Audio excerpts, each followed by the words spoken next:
Samantala, mainit-init pang balita, suspended Banban Tarlac Mayor Alice Go ipinasabina na sa Senado. Alamin natin ang mga detalye courtesy of Raymond Adpaas. Raymond.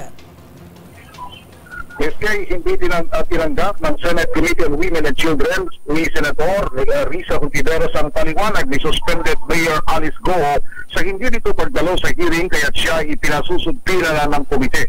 Ayon kay Senador Hontiveros, walang batayan ang mga paliwanag ni Mayor Go dahil kahit suspendin na ito at may kaso na sa korte ay hindi ito maka-apekto sa hearing na sinasagawa ng Senado.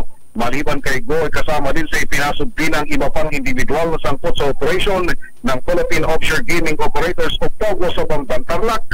Una nito ay nagpadala ng liham si Go sa komite at sinabing hindi siya makadadalo dahil siya ay stressed at may high level of anxiety.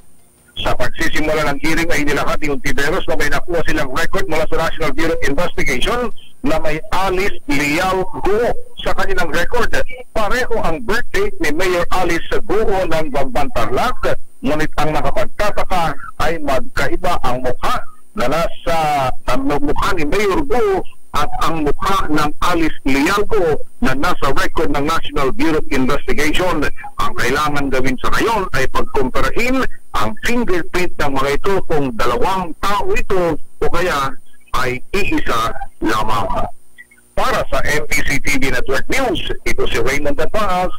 Sama-sama tayo, Philippines. Maraming salamat, Raymond Adpaas.